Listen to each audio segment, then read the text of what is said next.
Welcome back to Battle Cage. It's your boy Saif, and we are going to talk about UFC 311 and discuss the roller coaster of event that it was. It was filled with some highs, and it was filled with some oohs, and my Auschwitz still hurts, if you know what I'm saying. So, without further ado, let's get into the video.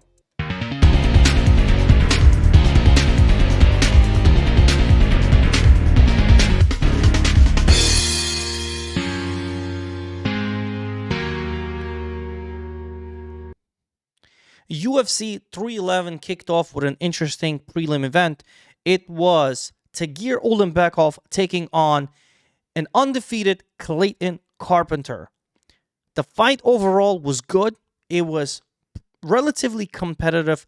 And even though Tagir Ulanbekov expected to win 3-1, won as a 3-1 favorite, I gotta say, I think Clayton Carpenter did a good job. He went toe-to-toe with someone much more seasoned, much more experienced, and coming off from a really, really good camp, securing a takedown of his own, trying to match the 3 takedowns that Tagir obviously took. And the striking, if you look at the striking, 42 apiece. So going toe-to-toe with Tagir is absolutely nothing to be ashamed of.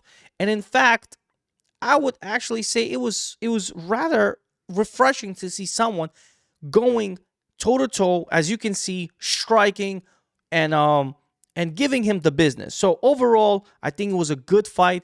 It was a very competitive fight. There were some good moments for Tagir.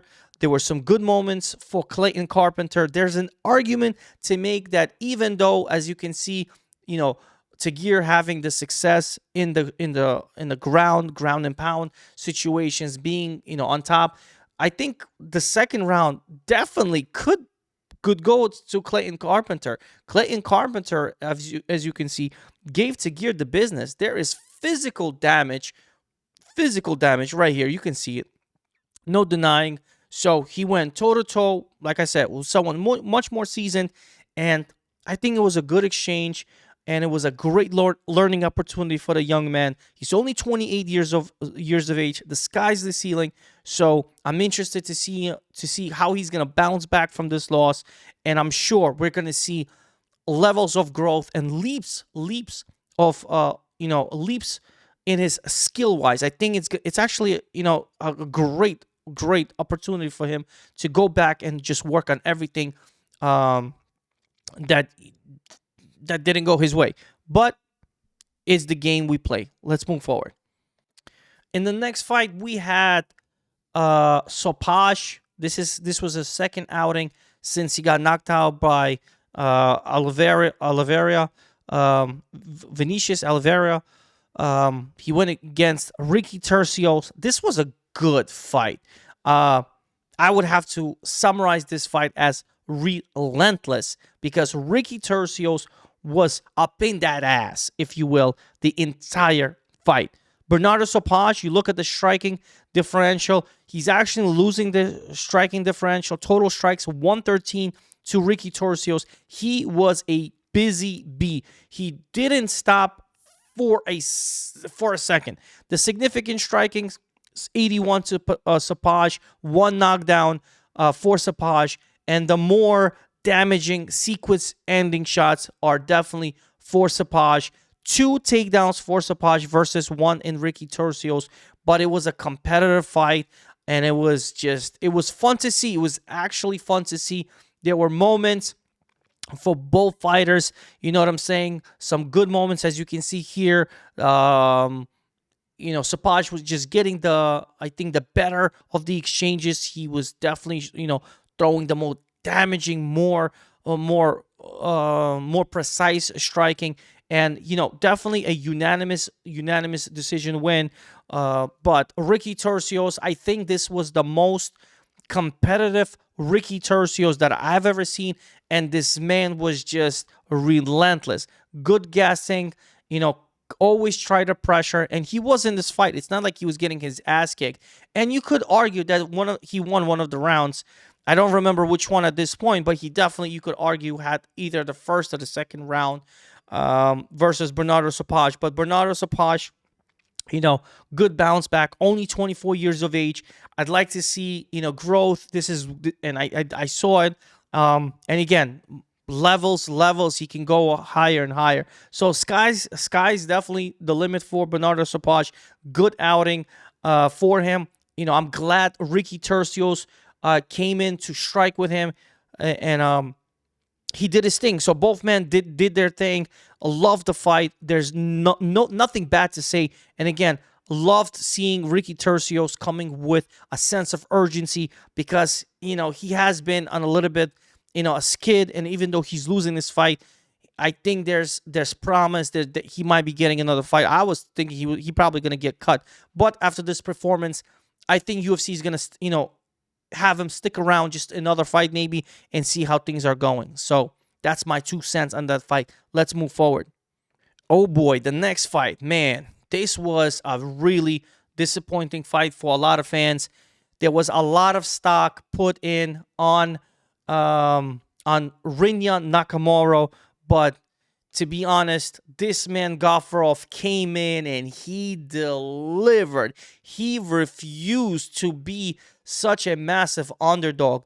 Rinya Nakamura coming into this fight, the closing odds had this dude close to 700. As you can see, in fact, some odds did have him at 700, minus 700. Muyin Gafurov of Tajikistan came in and he started swinging on Rania Nakamura.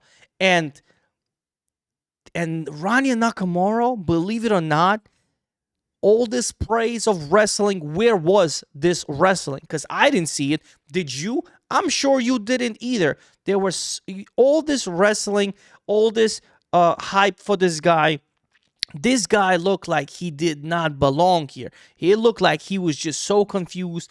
All the power shots came from Muim Gafurov, stunning him. You know what I'm saying? Really, really putting a beating on Rinya Nakamura. Look at the scorecards here. You cannot. Let me put this right here.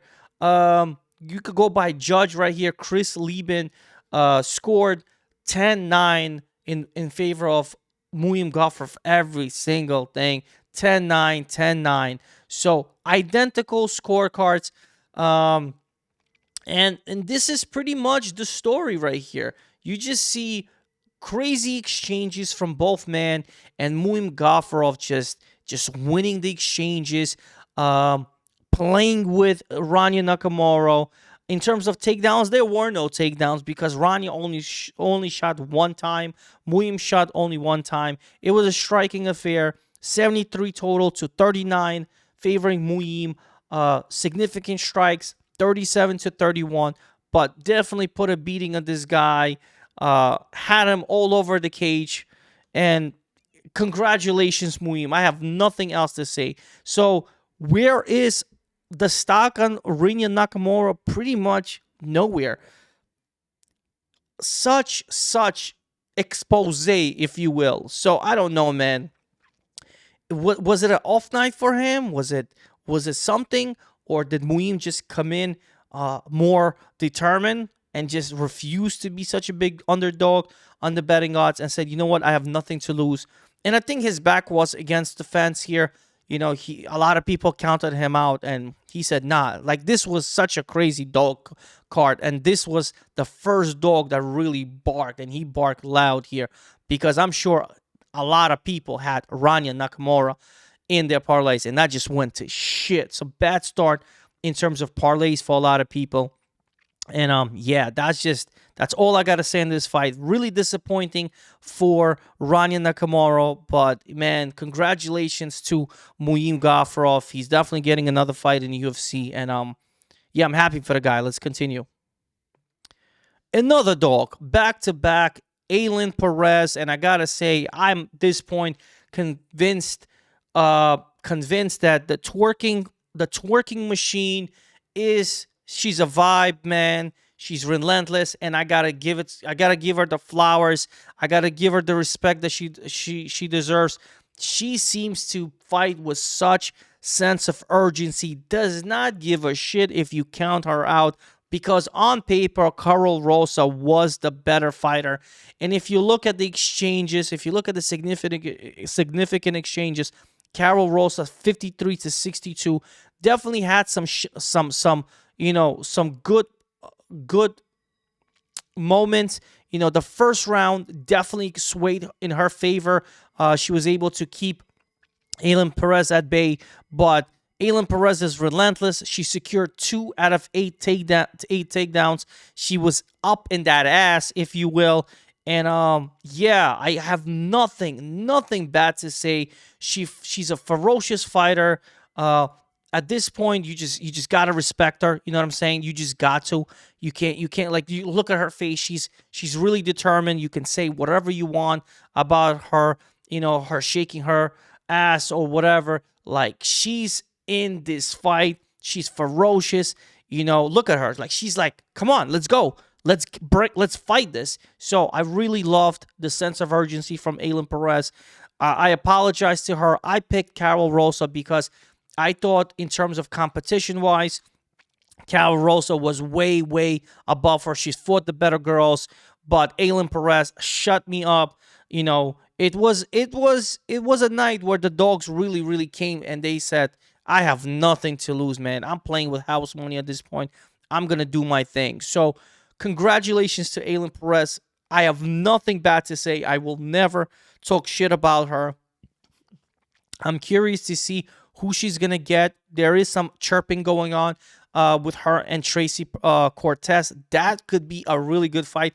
And honestly, as high as I am on Tracy Cortez, I think Aylin Perez gives her the business. You know what I'm saying? I'm probably going to be backing Aylin Perez if that fight ever comes to fruition. So congratulations to another dog, Aylin Perez. Tough chick. I have nothing bad to say. And let her shake her ass. Let her entertain us. Let her do her thing. I have nothing bad to say. Let's get it. All right, we continue. This was a really confident pick of mine. Grant Dawson versus Diego Ferreira. I did say there's going to be some high moments in terms of the fighting, in terms of the striking, some power strikes. But Grant Dawson came in and he did exactly what he was supposed to do. And you could see at the face, Grant Dawson definitely took some hits. His chin stood the test because that was a big question mark, even from me. But there were some moments where there were some powerful exchanges between the two guys. And there was a moment where I was like, oh my God, if this guy gets knocked out right now. But his chin stood the test of strength. I'm glad that it did.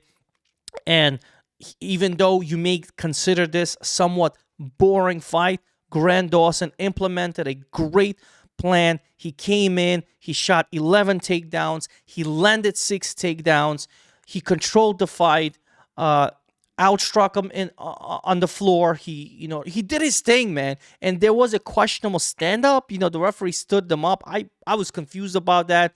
Still, then what does he do? He continued to take down, and he just became more busy on the ground, and he just did his thing. So Grant Dawson came in. He knew what the hell to do. This was the story of the fight. You know what I'm saying? Grant Dawson on top.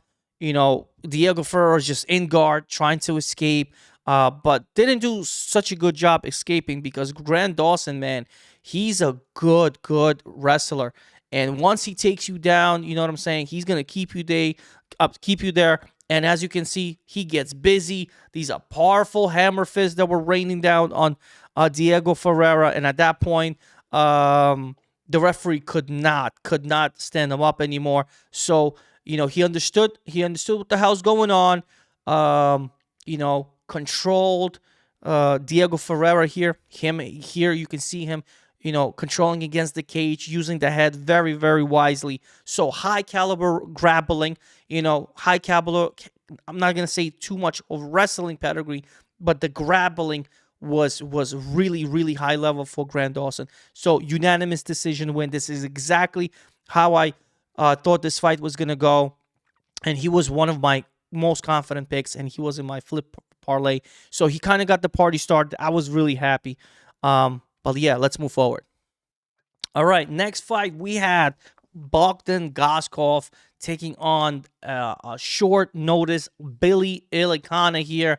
And I got to say, Billy definitely surprised Bogdan Goskov in the very first round. He immediately went for a sneaky takedown, as you can see, got Bogdan Goskov on the ground and kind of controlled him there the entire first round, most of the majority of the first round, before Goskov was able to get the reversal. But as you can see, even put some damage on Goskov. Goskov was leaking a little bit, so surprised everybody. And in retrospect, obviously, it's always easier said than done. I had the over 1.5. I should have played it. Goskov being from my country, I should have played Goskov. Again, it's always easier. Hindsight is always clearer. But yeah. And then you can see Goskov getting up. Now he's struggling to take him down. As you can see, he was much more prepared for the second time. That's when it kind of went to shit for Billy Ilikana. They started exchanging, and Bogdan. Let me go forward. Now you can see, Bogdan stuffing takedowns. He has the upper hand. He was definitely the more powerful fighter. That's for sure. And Bogdan Goskov, man, he's a specimen. I really like his style. That takedown that Billy Ilikana kind of sneaked into him was suspect. So you got to watch it, But once Billy Ilikana got tired, Bogdan just started violating, unloading on him. The end of the fight, you see Billy Ilikana just crouched up. He can't get up. He's hurt. His body is taking too much damage. And he was pretty much like, well, you can't knock me down. You can't kick me. You can't really do much. I'm guarding. You can't take me out. So how about you just take my neck and submit me? And that's exactly what happened. Bogdan went in and submitted Billy Ilikana in round 2. Pretty uneventful finish, because that was kind of crazy, but it happened anyway. Shout out to Bogdan. Like I said, I should have definitely played him. Hindsight 2020, right? But that's pretty much what happened. I'm sure Billy Ilikana is gonna get another shot. You know what I'm saying? It was a relatively short notice for him, so I expect him to see. He definitely has some skills. The cardio may have been extremely suspect because he was just maybe not ready to fight. But it is what it is. Let's see how his sophomore performance is gonna play out. But speaking of short notice, the next fight was also a short notice replacement for Zachary Reese. Zachary Reese went from a good favorite against Cedric Dumas, where I think he was gonna violate Cedric Dumas, to getting finished by Azamat Bekoyev, who is a specimen. This guy is a specimen, guys. And I mean, look at his abdominal muscles. I mean, this is like, I haven't seen this type of like bulging abdominal muscles in a long time. And I don't mean to glaze the guy, but he is a specimen. He was much shorter than Zachary Reese. And in the beginning, the first couple of minutes, the first minute or whatever, Zachary Reese was definitely winning the exchanges. He brought the line up near even. And when I saw this position, when I saw Bekoyev just unloading on Zachary Reese and just being from the top, I said, how is he minus 110 right now? So I actually played a live play on Bekoyev 5 units. So yeah, grabbed it because as soon as I grabbed him, Bekoyev was able to get in full position, full ground and pound position, and just started teeing off on Zachary Reese, and he knocked him the hell out. So there is that narrative that Zachary Reese had went back and whatever, but man, Azamat Bekoyev is a unit, and it's someone that we gotta watch and be mindful. So I definitely am interested to see Bekoyev's sophomore performance. I wonder who they're gonna, match him up. He's a smaller, stockier unit build middleweight, but I liked what I saw. I like the killer instinct. I like the takedown. I like his character. Even at the face-offs, he was kind of like, playing with Zachary Reese, where he's like, yo, I'm going to go for a takedown. Had Dana White a little bit scared, as you can see. He was joking. He kind of, signaled like, yo, I'm going to go for the takedown. So that was pretty cool. You can see Dana White's face. He doesn't like any altercations at the face-off. But yeah, I like the performance, and somebody we just got to watch out for. Let's move forward. All right, another apple pie shitter, the biggest favorite of the card, Peyton Tablet. Man, oh man. Man, oh man, never count an OG out in a dogfight. What do you want me to say? This right here was everything. Fight starts off the bat. I see my guy Raoni Barcelos going straight for the leg, taking him down, and that was pretty much it. Peyton Tablet looked like the fish out of water against Raoni Barcelos. Raoni Barcelos, 8 out of 15 takedowns, 2 submission attempts, 62-49 striking. Now, when it was standing, there were moments for Peyton Tablet. I'm not going to just sit here and talk massive garbage against Peyton Tablet. In the striking, there were some moments. He had, he had Raoni Barcelos, backing down, and he was hurting him. There was a moment where I was like, in the second round, I said, man, he's about to, like, knock him out. But Raoni Barcelos, rinse and repeat, getting him down, as you can see, suffocating with pressure, taking full mount, grabbing the neck. It was craziness. So, true story, I played 1.44 units plus 500. As soon as the fight started, I should have slammed everything on Raoni Barcelos, but I didn't. It is what it is. I didn't. So live play, great call, back to back. I loved it. Yeah, I should have put a lot more. Like I should have done it, but when I saw what Raoni Barcelos was doing, and I was takedown, that was just crazy. And the one thing to remember, you never want to put a minus 1,200 in a parlay. You never do, because of moments like this. They give you little value in your parlays, and it's just such a volatile situation. So great performance by the OG Raoni Barcelos, 39 years of age. He was counted out by the entire world. Like I said, Peyton Tablet at one point was like minus 1,300, 1,200. So, man, that's just crazy to see. Crazy work. And at the face-offs, he just didn't look like the Peyton Tablet. I think it was the haircut. I think he started, doing a lot of craziness. So, yeah, he was just not himself. I really did not like the aura. Let me see if I can get a picture here at the face-off. I just did not like the aura. I actually have it right here. Did not like this, slumped up. A lot of people say I read into the body language too much. But look, you see Raoni Barcelos standing ground like, yo, I'm going to be in your ass. And you can see the smirk by, Dana White. I think he kind of knew. He kind of knew that Raoni Barcelos was going to do some damage. So, yeah, I didn't like the energy at the face-offs. He just looked so off. I don't know what it was. And you know what it is? Even when he is being taken down and he's on the ground, Peyton Tablet just does not come off with sense of urgency. He's just too goddamn comfortable. And perhaps he needed this ass whipping. Perhaps he definitely needed this ass whipping to kind of change the game plan. But a lot of people really going to reconsider Peyton Tablet. We'll see what's another performance for Peyton Tablet, because up until this point, he was really touted as the next bantamweight, star. I don't know about now, but let's continue. Let's continue.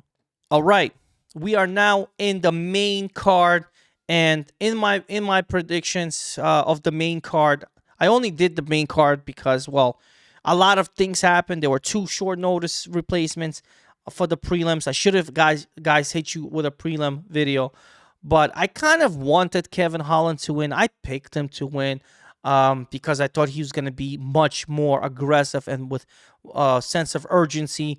Um, but hell no, man. This guy is still fish out of water. No matter how much he wrestles, he has no takedown defense at this point. I can confidently say that.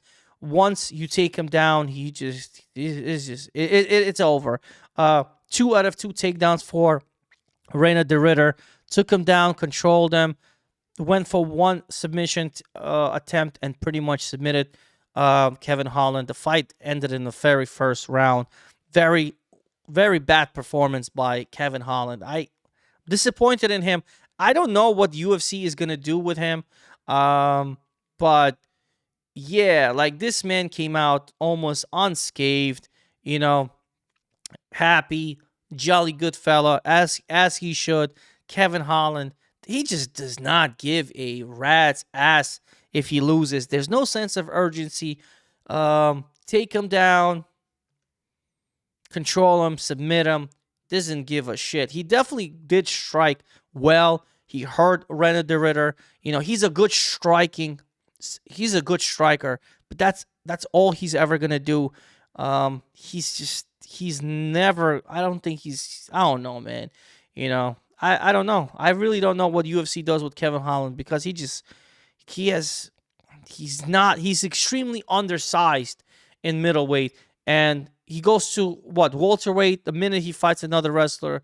It's just they're really good wrestlers in both classes. So I don't know, man. I don't know how long UFC is gonna keep him. He is entertaining. He talks well on the mic. Smokes weed and fights. I guess I don't know how much. I don't know, man. Again, very disappointed in Kevin Holland. Congratulations to René de Ritter. Like I said, first round submission. What more do you want me to say? Let's move forward. Joltin Almeida versus Sergey Spivak. Another first round finish for Joltin Almeida, but there were moments. There were moments where Sergey Spivak definitely, looked like he had some control. When he reversed Joltin Almeida, that was interesting to see. But he didn't inflict any damage. He didn't inflict any damage.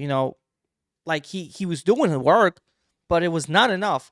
And I just didn't like another high jiu-jitsu level, heavyweight Joltin Almeida. He really relies on his power. He really relies on his strength to take people down and control and suffocate. A little too comfortable against Sergey Spivak here in the guard position, but that didn't really matter because once he was able to get out of it, he just started violating on Sergey Spivak. This was good to see. Power shots, really, really aggressive Joltin Almeida, because we haven't seen that from him. He usually just takes people down and kind of submits you and controls you. But this was good to see from Joltin Almeida, refreshing to see, and he just started violating Sergey Spivak, and he finished him. I picked Joltin Almeida. He was in my flip parlay. I really, I'm really high on him. That crazy loss against Curtis Blaydes kind of left a bad taste. No Diddy. But yeah, Joltin Almeida is a unit. He's a specimen. Huge guy for the heavyweight division. I once remember he was a 205. That was insane. He moved up to heavyweight, and he's been looking good ever since. I don't think he's moving back to 205. I think he's comfortable at the heavyweight. So good win. There's nothing else I can say. The next fight though. Oh yeah, the next fight. Oh, not this one. I don't want to skip this fight. Woo! Fireworks. And Jamal Hill, yes, he got knocked out. He got knocked out. He was very, devastated. I want to pull a picture right here. This picture kind of sums up the entire fight. Let me pull this up really quick. Violence. That's what I would say. Violence. It was, for as long as it went, it was violence, guys. First round was crazy. they just went crazy. That's all I'm gonna say. They just went crazy. Um, the 2 rounds were just insane. Back, just insane violence. 101 to 84 strikes for Yuri Prohaska. Yuri Prohaska definitely did good work on the feet. Got 2 knockdowns. I think his first knockdown came in the second round against Jamal Hill. But Jamal Hill continued to fight. He's a warrior. Uh, I'm not gonna talk shit against Jamal Hill. To be honest, I actually thought Jamal Hill had what it takes to beat Yuri Prohaska. But Yuri Prohaska, man, he came in with business. He came in, fighting for cancer. He had the girl who's battling cancer. He was donating $50,000. Dana White matched this, so there was a story behind this fight. A lot of hate against Jamal Hill, but he got his ass kicked. I'm not gonna lie to you, but it was a good fight from start to finish.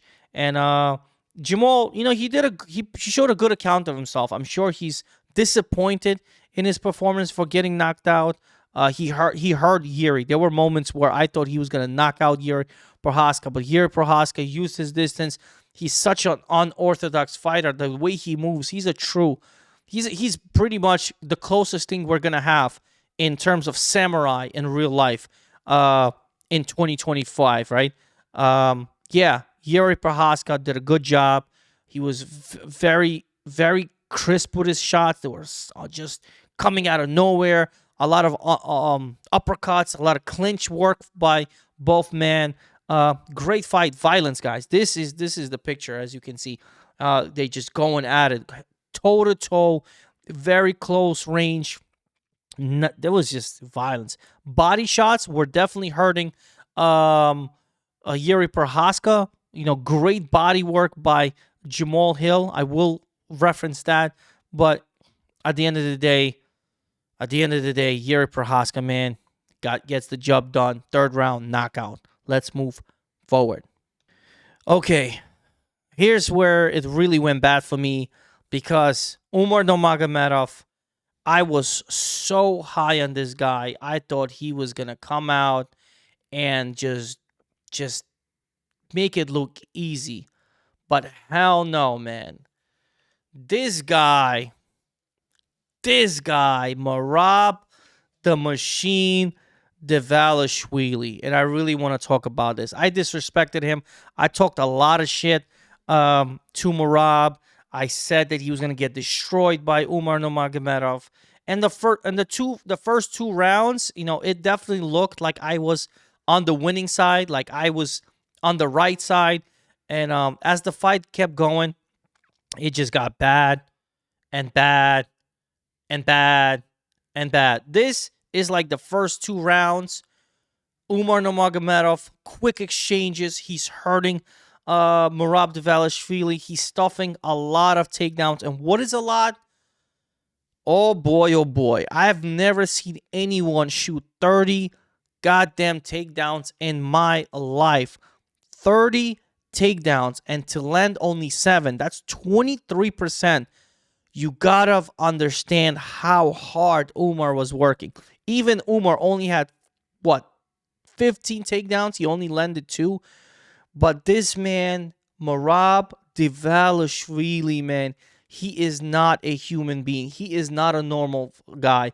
This picture right here kind of summarizes where things went different. This is the 3rd round. You can see physical damage on Dvalishvili's face, but it did not matter at this point. This damage does not mean shit. Umar Nurmagomedov just kept the pace that is unhuman. He started giving this guy business after business after business, close exchanges, violating Umar, just violating, standing there toe to toe, battered. Look at his confidence in his face. He did not give a rat's ass. You would see Umar Nurmagomedov retreating to the corner during the breaks and just completely being gassed. Umar is standing, he's joking, he's waving, he's having fun, he's showboating.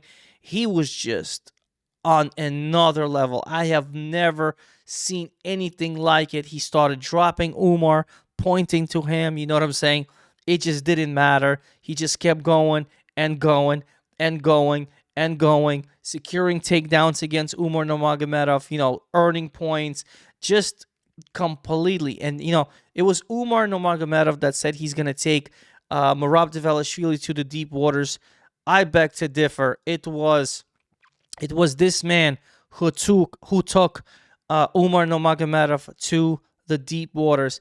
I think I was just distracted by the Nurmagomedov name. I was distracted by all this bullshit. I fell into this trap. I will apologize right now because I have never seen a man believe in himself so much and make such a crazy promise. I'm gonna go out there and I'm gonna humble Umar Nurmagomedov. And not only did he humbled Umar Nurmagomedov, he humbled everyone. He humbled all the naysayers, all the doubters, me. You know what I'm saying? I was talking reckless against Merab Dvalishvili, and I am just apologizing at this point because I have nothing else to say. I was wrong. If this video ever makes it to Merab, I was wrong. I was completely wrong.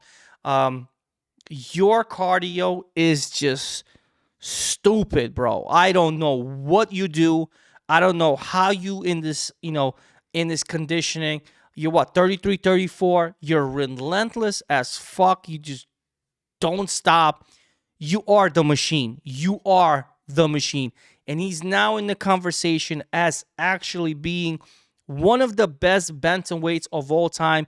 His resume is crazy. Jose Aldo, Henry Cejudo, who's an Olympic champion and former double champ, Moraes. Now we're adding Umar, beating Sean O'Malley for the strap.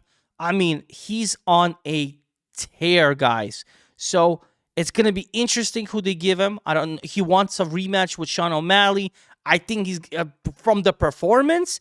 Do you see Sean O'Malley doing any better? When this man is shooting 30 goddamn takedowns, you think Sean O'Malley is going to do any better than Umar? It's just insane. I don't know what's going to happen in that rematch. It's probably rinse and repeat. The man was kissing the back and having a good time against Sean O'Malley. So, yeah, if there's a rematch, obviously he should win unless he gets caught by Sean because he is a sniper. They want to run again with Peter Yan, but Peter Yan, he kind of violated Peter Yan. So, that's another guy on his resume. Peter Yan, former champ.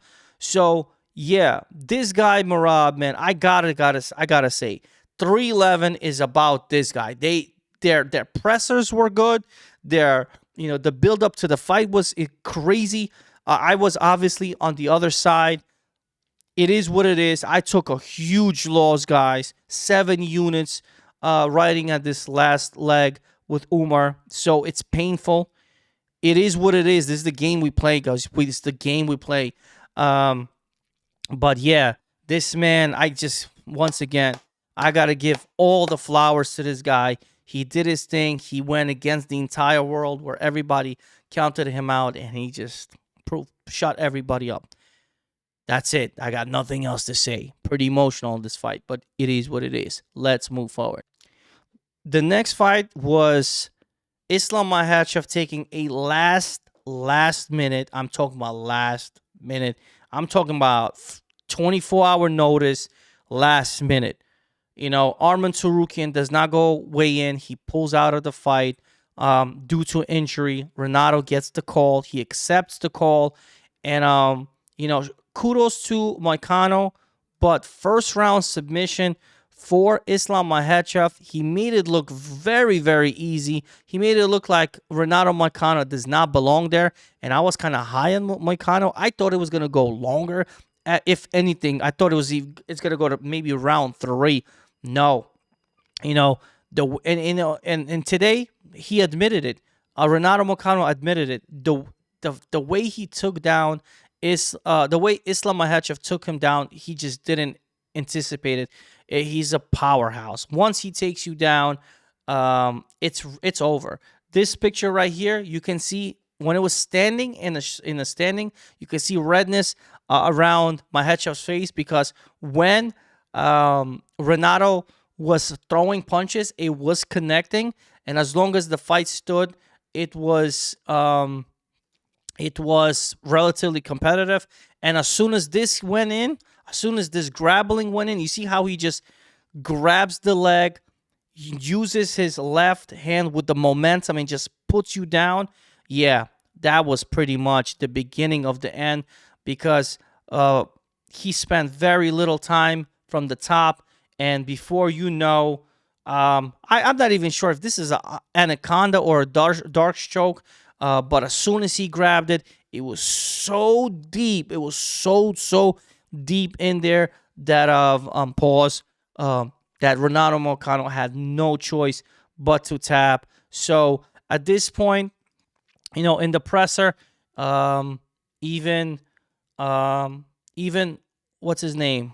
Even Dana White, he finally succumbs to the pressure and admits that Islam Makhachev is the pound for pound king. And I have to agree as well. For a very long time, I supported the notion that John Jones is the pound for pound, because his body work is insane. But at this point, taking anyone on such a short notice, not a lot of champions would agree to fight as such a dangerous guy as Renato, because I think he's dangerous on a 24-hour notice. His mentality is, like, I think there was a statement, when a gladiator goes to the Coliseum, he doesn't choose his opponents. That was tough. That was very tough. So, yeah, Islam Makhachev at this point, he's just like Merab is in the conversation of being the bantamweight GOAT at this point. We are looking Islam surpassing the dominance of Habib Nurmagomedov and really solidifying himself as a single entity, no longer an attached entity, not a separate entity from Habib. And his name is Islam Makhachev, and he is doing phenomenal job, pound for pound king. His resume is crazy at this point. He's taking out really high level fights. You're talking about 2 fights with Volk, Dustin Poirier, you know what I'm saying? And now he's fought Renato Moicano, taking him out. Still talking about getting a second belt, and he's really, really big for 155. He can easily go into 170. Obviously, Bilal Muhammad is the champion, so I doubt he wants to fight Bilal Muhammad, but he wants to be a double champ. He emphasized this in the post conference. Once again, he wants the second belt. He wants to really solidify the Hall of Fame. He's already he's going to be in the Hall of Fame, but he wants greatness, and I love it for him. So if he could get a second strap, excuse me, that'll be crazy. He even talked reckless about going to 185 and even competing with Dricus du Plessis. So definitely acknowledges that he would not want to fight Alex Pereira at 205, but definitely Dricus du Plessis at 185.